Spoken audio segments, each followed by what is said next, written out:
Dulurku mania, di sini saya akan berbagi tutorial atau berbagi pengalaman terkait masalah apa yang disebut dengan pakan burung perkutut itu sendiri.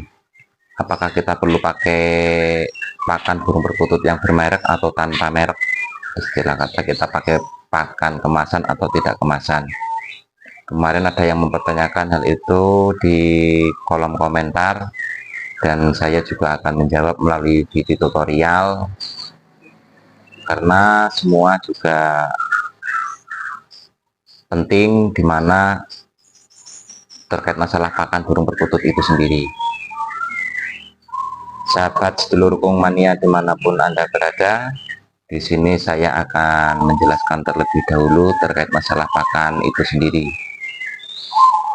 Pada dasar pokok utama adalah burung yang namanya pakan burung perkutut sama antara kemasan dan yang bukan kemasan. Tetapi yang namanya kemasan otomatis sudah diolah dengan sedemikian rupa oleh suatu produksi atau suatu produksi rumahan ataupun produksi secara global, dalam arti suatu perusahaan itu semua sama. Yang membedakannya adalah kalau kita membeli di kiloan itu memang belum diberi ramuan atau diberikan suatu obat pada bahan-bahan untuk pakan burung perkutut itu sendiri.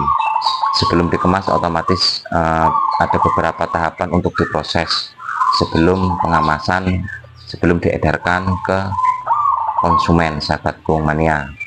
Maka dari itu saya menjelaskan terlebih dahulu di situ dulu. Sahabatku mania, sedulur, saya tidak menggunakan apa yang namanya pakan berbentuk kemasan.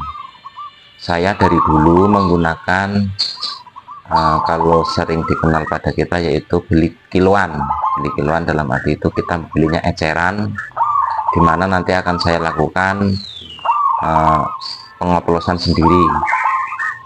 Dimana saya melakukan pengoplosan itu akan saya berikan caranya dan akan saya berikan tambahan jamunya. Tapi sebelum saya memberikan pengalaman, sedulurku mania, jangan lupa untuk like, comment, subscribe-nya agar tidak ketinggalan informasi-informasi di Windarto Channel. Dan terima kasih yang sudah mau like, comment, subscribe-nya di Windarto Channel, sahabatku mania.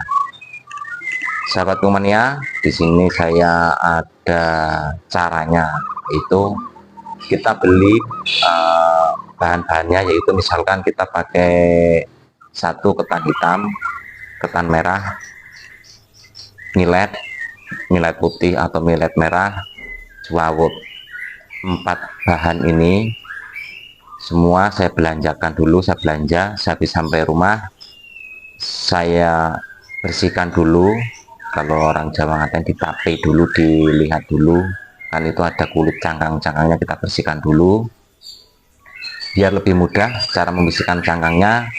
Kita menggunakan kipas, terus bahannya itu di depannya kita turunkan, dijatuhkan di depan kipas, jadi si cangkang-cangkang itu akan kabur, tidak ikut turun pada biji-biji yang kita pilih itu nantinya.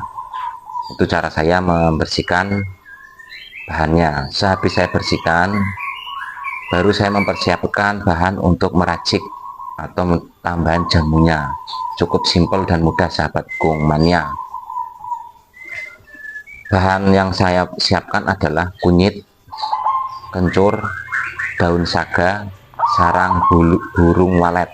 Nah, 4 ini juga nanti saya, kalau sahabatku mania males untuk marut atau untuk numbuk, kita beli di pasar. Itu ada yang sudah diparut atau sudah dalam bentuk parutan yang disebut yaitu kunyit dan kencur, itu ada di pasar.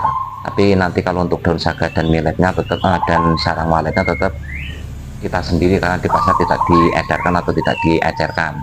Itu sahabatku mania.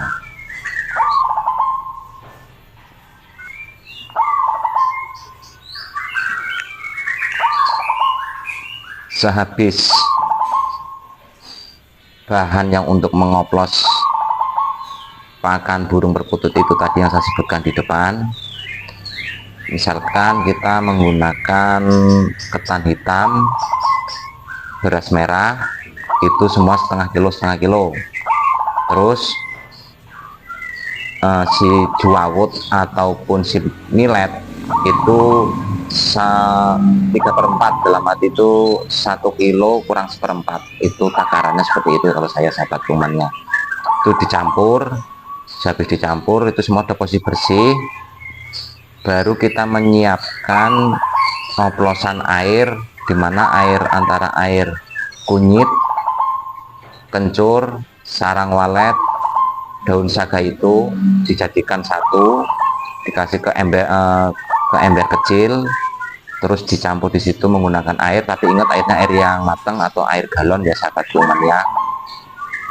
Disiapkan di situ cukup seukuran 2 gayung atau 2 gayung setengah, usahakan 2 gayung setengah atau 1 gayung itu boleh. Ini nggak bisa saya tentukan, itu silahkan enaknya bagaimana atau pasnya bagaimana untuk sahabat kumannya. Sehabis dioplos pakai air itu didiamkan, setelah didiamkan ada 20 menit atau 30 menit baru kita jemur. Kalau memang tidak ada panas kita open, itu sahabat kumannya, kita open. Kalau saya pakai open banyakan karena lebih cepat kalau saya open, itu cara saya, sahabat kumannya. Baru saya masukkan ke botol, itu cara saya melakukan saji pada pakan burung perkutut saya. Nah terus sehabis itu yang namanya kita, mohon maaf, yang namanya kita membuat racikan itu sendiri, itu pun akan awet dan tidak mengalami yang namanya penjamuran atau kedaluarsa. Yang penting 2 minggu sekali atau 3 minggu sekali, kalau memang raciknya banyak dijemur lagi. Itu kalau saya caranya seperti itu, jadi biar tidak menimbulkan yang namanya jamur, itu sahabat kumannya. Terus sehabis saya keringkan itu baru saya masukin botol. Oh ya sahabat kumannya, lupa terkait masalah sarang walet, itu usahakan misalkan 2 gayung atau 2 gayung setengah airnya atau 1 gayung, usahakan rendaman air sarang walet itu 2 gelas atau 3 gelas sarang walet. Kalau untuk daun saga kita tidak menentukan, yang penting kalau memang warnanya sudah hijau, benar-benar hijau, itu diremasan di daun saganya itu 1 gayung daun saga dimasukkan, diremas-remas begitu kan, terus kita saring, kita ambil airnya, baru kita campur ke oplosan yang namanya kunyit dan air kencur itu tadi, sahabat kumannya. Oke sahabat kumannya, itu cara saya meracik pakan burung perkutut, mudah-mudahan bermanfaat. Bila mana ada kesalahan dalam menyampaikan atau susah untuk diamati atau dicermati, sekali lagi saya mohon maaf yang sebesar-besarnya. Pada dasar intinya, berbagi pengalaman, jangan berani berbagi pengalaman tanpa adanya pengalaman. Oke sahabat kumannya, terkait masalah pakan mau kemasan atau tidak itu sama saja, karena bahan dasar mentahnya itu sama, hanya membentuk dan membuat racikannya itu yang berbeda, sahabat kumannya. Oke, salam seduluran dari Kumania, Kota Purworejo.